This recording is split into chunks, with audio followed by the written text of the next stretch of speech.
네, 오늘장 선전략 시간입니다. 파리 테러의 후폭풍이 우리 시장에만 불어닥친 것 같았습니다. 어제 코스피, 코스닥 양시장 모두 다 하락세를 시현했고 시장은 폭락을 보여줬고 오히려 환율은 급등세를 보여주면서 투자 심리가 상당히 악화된 모습이었는데요. 앞으로 전망과 또 전략에 대해서 분석을 빠르게 해보도록 하겠습니다. 위즈인베스트의 김영철 팀장과 함께합니다. 안녕하십니까? 네, 안녕하세요. 네, 어제 시장 출발부터 맥이 풀리는 모습이었습니다. 코스피만 40여일 만에 1650선, 심리적인 마진 노선이 무너지는 모습이었는데요. 왜 이렇게 우리 시장만 글로벌 악재에 취약한 걸까요? 네, 사실 이제 뭐 중요한 부분들을 좀 말씀을 해주셨는데요. 그러니까 우리나라 시장만 유독 어제 약했습니다. 사실 어제 같은 경우에 상해 증시는 오히려 플러스로 마감을 했고요. 그리고 흔히 말해서 이제 인접 국가라고 할 수 있는 대만이랑 일본 같은 경우에도 밑꼬리가 달리면서 어쨌든 매수가 들어오면서 끝났는데 우리나라 시장 같은 경우만 종가가 거의 저가 수준에서 이제 마감을 했다라고 이제 좀 볼 수가 있겠는데 결국에는 이제 수급 공백이 좀 가장 크지 않나 이렇게 좀 판단을 하고 있습니다. 사실 어제장에 외국인들이 더 많이 파는 것은 아닙니다. 그러니까 뭐 최근 한 4거래일 정도 지속적으로 하루에 한 2천억 원, 2,100억 원에서 한 2,200억 원씩 이렇게 이제 좀 매도가 나왔었고 어제 같은 경우에도 그런 연장선상이다라고 좀 본다라고 하면은 어제 같은 경우에는 매수 주체가 좀 적극적으로 매수를 해주지 않았다라는 부분들이 이제 좀 가장 큰 요인 중에 하나이지 않을까 이렇게 좀 보고 있는 그런 상황이고요. 그리고 최근에 뭐 시장 자체에서도 적극적인 매수 주체를 좀 찾기가 어렵다라는 부분들입니다. 그래서 사실 그 매수 주체가 새롭게 등장하기 전까지는 지속적으로 시장이 좀 약할 가능성이 좀 높다라고 이제 좀 판단을 하고 있습니다. 뭐 지금 시장에서 기관 같은 경우에도 9월 이후에 뭐 지속적으로 연속 순매도가 나오고 있는 그런 상황이고 기타 법인 쪽에서만 그나마 이제 좀 매수가 좀 들어오고 있는 그런 상황인데 기타 법인 아시는 것처럼 자사주 매입을 발표한 기업들 쪽에서 이제 매수가 들어오는 거 그거를 제외하고는 기관 쪽에서도 뚜렷한 수급 요인을 기대하기 어렵다. 연기금이 언제 창고를 풀어서 이제 뭐 매수를 해주는지 그 부분들만 좀 기다리는 뭐 그런 천스탑 시장이다라고 좀 보시면 좋을 것 같고요. 결국에 외국인 스탠스가 언제 바뀌는지가 증시가 추가적으로 좀 강하게 상승할 수 있는 요인이 되지 않을까 이렇게 좀 판단을 하고 있는데 외국인들의 입맛을 뭐 돌리기에는 지금 국내 시장이 그렇게 좀 매력적이지 않다라는 부분들이 가장 좀 큰 요인이지 않을까 이렇게 좀 보고 있습니다. 그래서 어제 미국 시장이 좀 반등을 해서 우리나라 시장 분명히 어느 정도 상승 출발이 좀 예상이 되는 그런 상황인데 이러한 상승분을 강하게 이끌 만한 수급 주체가 등장하지 않는다라고 하면은 결국에는 그 상승폭을 좀 반납할 가능성이 좀 높다 이렇게 좀 판단을 하고 있는 상황입니다. 네, 상승할 만한 재료도 없고 또 먹을거리가 없다 보니까 외국인들도 발길을 돌리고 있는 상황입니다. 어제 이렇게 시장은 폭락세를 시현했는데 환율 시장은 급등을 했습니다. 달러 대비 때 원화 환율이 1,170원대까지 치솟았는데 앞으로 환율 더 걱정을 해야 되는 걸까요? 일단은 환율 같은 경우에는 지금 1,200원을 강하게 돌파를 하지는 않는다라고 하면 저는 개인적으로 크게 걱정할 요인은 없다라고 이제 일단은 판단을 하고 있는 그런 상황이거든요. 그렇기 때문에 환율에 대한 부분들을 지금 가지고 뭐 우려감을 뭐 표현을 하기보다는 이 환율을 가지고 어떻게 투자 전략을 짜볼까 그 부분들이 좀 가장 중요하지 않을까 이렇게 좀 보고 있는데 연초 이후에 흐름을 좀 본다라고 하면은 이 환율 고점이 지수 저점이었었던 그런 움직임들이 지속적으로 좀 나타났습니다. 뭐 준비된 화면을 좀 보면요. 4월 달에서도 이제 환율이 좀 고점을 찍는 상황에서 환율이 저점을 찍는 상황에서 지수가 고점이었고요. 지금 뭐 보시는 표 같은 경우에는 위쪽이 이제 코스피고 아래쪽이 이제 환율인데 일단은 뭐 지수가 저점인 상황에서 환율이 1,200선. 그래서 이제 뭐 지수와 환율이 역동조화 현상이 좀 지속적으로 좀 나타나고 있고 이 환율 자체가 1,200원을 강하게 돌파하지만 않는다라고 하면은 저는 추가적인 지수가 이렇게 강하게 조정을 받을 가능성은 좀 높지 않다. 하지만 만약에 이 환율이 달러 강세가 지속적으로 이루어지면서 1,200원을 돌파가 된다라고 하면은 저는 개인적으로는 지수는 한 번 더 저점을 볼 가능성이 좀 높다. 이렇게 좀 판단을 하고 있습니다. 그렇기 때문에 이 환율 레벨에서는 지금 현재 1,200원대가 좀 가장 중요하지 않을까 이렇게 좀 판단을 하고 있습니다. 네, 1,200원을 돌파할지 그 여부에 대해서 좀 주목을 해서 환율의 흐름을 챙겨보셔야겠습니다. 그런데 1,180원 선에 임박을 하면서 수출들에 또 관심이 집중이 되고 있습니다. 수출들 수혜가 어느 정도 예상이 되나요? 사실 이제 환율에 대한 부분들이 상승을 하게 되면은 과거서부터 이제 수출주에 대한 관심이 늘어나는 부분들이 바로 이제 증시의 포인트가 될 수가 있겠는데요. 네. 그러한 흐름들이 최근에는 이어지지 않는다라는 게 좀 개인적인 생각입니다. 그리고 실질적으로 환율이 상승을 했을 때 관련된 흔히 말하는 이제 수출주, IT 자동차들의 업종 그 주가 상승률이 그렇게 좋았냐라고 이제 좀 판단을 해보면 그렇게 상관관계가 높지 않다라는 부분들이거든요.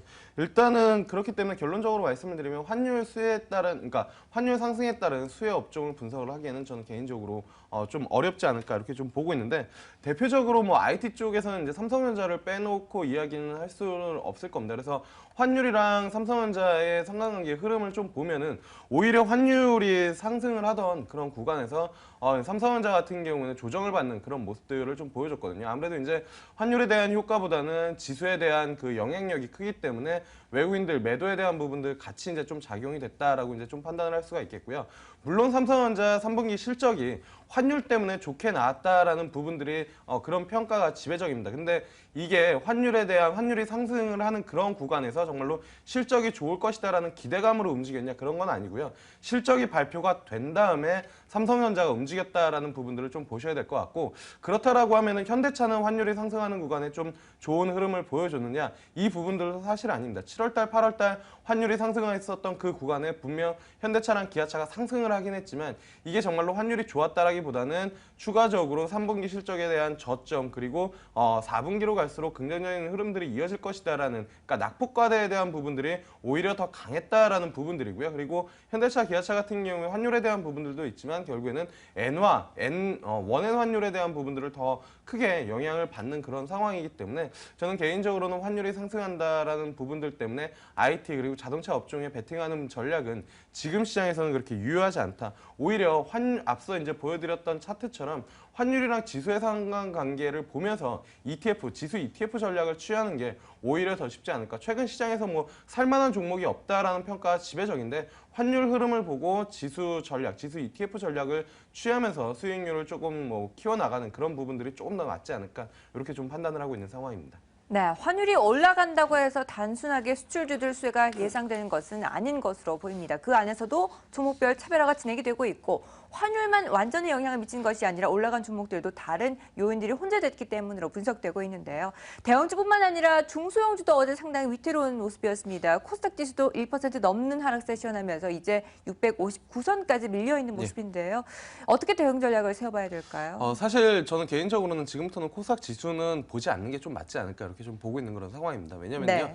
사실 이제 경험적으로 주식 투자를 좀 오래 하신 분들 같은 경우에는 12월 말부터 연초에 대한 부분들이 코스닥 기대감으로 좀 작용을 하면서 여러 섹터 쪽에서 흔히 말하는 이제 테마군들이 좀 형성이 되는 그런 모습들을 좀 많이 보여줬거든요. 그렇기 때문에 지금 현재에서는 코스닥 지수가 뭐 급등락을 하는 모습들에 좀 현혹이 되기보다는 오히려 연말 이후에 연초 쪽에서 이제 새로운 기대감이 불 수 있는, 흔히 말하는 이제 테마군을 형성을 하면서 신성장 산업에 대한 기대감이 좀 작용을 할 수 있는 그런 섹터 쪽으로에 대한 흔히 말하는 분할 매수 그리고 보초병 전략을 좀 취하는 게 맞지 않을까, 이렇게 좀 판단을 하고 있는 그런 상황이거든요. 물론 이제 상승 추세가 아니기 때문에 종목들을 적극적으로 이제 뭐 포트폴리오에 담는 그런 전략이 아니라 흔히 말해서 이제 보초병 일부 종목들을 조금씩 사 놓으면서 주가의 흐름들을 조금 지켜보는 그런 전략이 좀 유효하지 않을까. 그래서 뭐 연말까지 내가 올해 할애 농사를 지금까지 뭐 수익률을 못 끌어왔기 때문에 이 부분들을 다 만회해야지가 아니라 지금부터는 내년 농사에 대한 부분들을 조금 뭐 고민을 해보는 그런 시점으로 좀 판단을 하시는 게 좋을 것 같고요. 그러한 이제 뭐 관심 있게 볼 만한 산업 섹터 같은 경우에는 내년도 저는 개인적으로는 바이오 섹터가 분명히 지금 옥석가리기가 나타나고 있지만 긍정적인 흐름이 이어질 가능성이 좀 높다라고 이제 좀 판단을 하고 있어서요. 바이오 관련 섹터 그리고 이제 신재생 그리고 IoT 그리고 이제 뭐 전기차 관련된 종목들 중에서 대장주 격에 있는 그런 종목들 위주로 조금씩 정말로 소량 분할 매수 그런 전략이 지금 시점에서는 좀 유효하지 않을까, 이렇게 좀 판단을 하고 있는 상황입니다. 네, 차라리 시장 전체보다는 신주도주 중심으로 분할 매수가 유효할 것으로 판단을 하고 있습니다. 내년까지 멀리 좀 내다보시기 바라겠고요. 그리고 주말 사이에 중요한 포인트가 또 있었죠. 신의 면세점 사업자 선정 결과가 발표가 됐는데 주가 희비가 극명하게 엇갈렸습니다. 특히나 SK네트워크스와 롯데 하락세가 두드러졌는데 지금이라도 보유하신 분들은 던져야 되는 건가요? 일단은 두 기업에 대해서 전략은 조금 차이가 있는데요. 네. 일단 SK 네트워크스 같은 경우는 개인적으로 좀 매도 전략이 좀 유효하지 않을까 이렇게 좀 판단을 하고 있고요. 그다음에 롯데그룹 같은 경우에는 추가적인 조정이 나온다라고 하면은 저는 개인적으로 뭐 분할 매수는 좀 유효하지 않을까 이렇게 좀 판단을 하고 있습니다. 사실 어제 이제 뭐 실시간 포털에 이제 뭐 1, 2위가 두산이랑 신세계가 올라갈 정도로 이 이제 면세 사업자에 대한 관심이 높았었는데 SK 네트워크스는 뭐 아시는 것처럼 워커힐 면세점을 이제 뭐 사업권을 이제 뭐 내놓은 그런 상황입니다. 근데 SK 네트워크스 같은 경우는 반등시 매도라고 이제 좀 말씀을 드리는 가장 큰 이유 중에 하나가 올해 이제 뭐 KT 렌탈에 대한 부분들도 인수전을 참여를 했었는데 그것도 실패를 했고요. 그리고 이제 여기에 이제 워커힐 면세 사업권까지 이제 내놓은 그런 상황입니다. 물론 이제 SK 네트워크스 사실 뭐 증권사 애널리스트들 분석 보고서를 보면은 그래도 뭐 이 SK 그 면세 사업자에 대한 부분들 전체적인 이익이나 매출에서 큰 비중을 차지하지 않고 있기 때문에 아직까지도 뭐 긍정적이다 이렇게 좀 판단을 하고 있는데 저는 개인적으로는 면세 사업자에 대한 부분들보다는 신성장 동력이 없다라는 부분들입니다. 그리고 적극적으로 인수전에 좀 참여를 했었던 그 KT 렌탈 같은 경우에도 결국에는 따내지 못했고 지금 뭐 가지고 있는 것까지 뺏긴 그런 상황이기 때문에 기업 자체의 영향력 자체가 영향이 좀 떨어지는 그런 구간이지 않을까 이렇게 좀 판단을 하고 있어서요. SK 네트워크스 같은 경우에는 좀 아쉽지만 반등시 매도를 하는 전략이 좀 맞지 않을까 이렇게 좀 보고 있고요. 그다음에 롯데그룹주 같은 경우에는 아직도 호텔 롯데에 대한 부분들 물론 이제 이번에도 그 이제 두 면세 사업자 중에 하나를 이제 뭐 내놓은 그런 상황이기 때문에 뭐 호텔 롯데가 뭐 잘 상장을 할 수 있을까 이런 부분들이 이슈가 좀 되고는 있지만 저는 뭐 개인적으로는 롯데그룹주에 대한 부분들은 뭐 조정 시에는 분할로 접근을 하는 전략은 좀 유효하지 않을까 이렇게 좀 보고 있고 전반적으로 면세 사업자 중에서 뭐 토픽을 뽑는다라고 하면은 신세계 쪽이 가장 우세하지 않을까 이렇게 좀 판단을 하고 있는 상황입니다. 네, 오히려 롯데보다는 SK네트워크스 반등 시 매도 전략을 제시해 주셨고요. 관심 종목으로는 그 안에서 신세계를 꼽아주셨습니다. 자, 이제 전체적인 시장 전략을 좀 세워보도록 하죠. 어제 시장의 충격이 컸는데 간밤에 글로벌 증시가 일제히 상승세를 보였기 때문에 우리 증시도 반등을 하지 않을까 기대감을 갖고 있습니다. 어떤 전략이 유효할지 그 안에서도 관심 종목을 좀 꼽아주시죠. 예, 사실 이제 오늘 같은 경우에 뭐 미국 시장의 영향력으로 이제 뭐 그러니까 뭐 갭상승 출발해서 이어질 것으로 좀 예상이 되고 있는 그런 상황인데요. 앞서 이제 서두에서도 말씀드렸지만 그 갭상승을 지켜낼 만한 수급 주체가 들어오느냐 안 들어오느냐 이 부분들이 가장 중요할 것 같습니다. 외국인들 한 4거래일 연속 2천억 원씩 매도가 나오고 있는데 오늘장에서도 그러한 매도세가 나온다라고 하면은 지수는 다시 밀려 내려갈 수밖에 없는 그런 상황이다라고 이제 좀 보시면 좋을 것 같고요. 그렇기 때문에 장 초반 이후 뭐 중국 증시 개장까지 좀 보시고 좀 대응을 하시는 게 맞지 않을까 이렇게 좀 보고 있고요. 그리고 지금 시장에서는 버티는 종목 위주로 좀 대응을 하는 게 좋을 것 같습니다. 낙폭과대 종목 같은 경우는 1900선이 이탈된 다음에 뭐 이제 접근을 해도 늦지 않는다라고 이제 좀 보고 있는 그런 상황이고요. 물론 이제 그렇다고 해서 1900선이 무조건 이탈된다라는 부분들은 아니지만 어쨌든 뭐 시장에서 강한 종목 위주로 좀 대응을 하는 게 맞지 않을까 이렇게 좀 판단을 하고 있고 관심 있게 보고 있는 종목은 아모레퍼시픽 우선주에 대한 부분들을 좀 관심 있게 보고 있습니다. 보통 주 아모레퍼시픽은 좀 지지부진한 움직임들을 좀 보여주지만 어쨌든 화장품 섹터가 어제장에서도 LG 생활 건강을 중심으로 해서 강한 움직임들을 좀 보여줬거든요. 그 중에서도 뭐 아모레퍼시픽에 대한 부분들은 지속적으로 좀 관심을 가져볼 만한데 그 중에서도 우선주에 대한 부분들을 좀 관심 있게 보자라는 부분들입니다. 어제 이제 뭐 신고가를 좀 기록을 하는 부분들인데 연말 배당 이슈와 맞물려서 지속적으로 아모레퍼시픽이 중국에서 사업을 잘 해나가고 있는 그런 상황이기 때문에 최근에 수급도 상당히 좋습니다. 그래서 아모레퍼시픽 우선주 정도를 좀 관심 있게 볼만하지 않을까 이렇게 좀 말씀을 드려보도록 하겠습니다. 네, 시장에 대해서는 보수적인 접근 전략을 그리고 관심 종목으로는 아모레퍼시픽 우선주를 꼽아주셨습니다. 지금까지 위즈인베스트의 김명철 팀장과 함께했습니다. 말씀 감사합니다. 네, 감사합니다.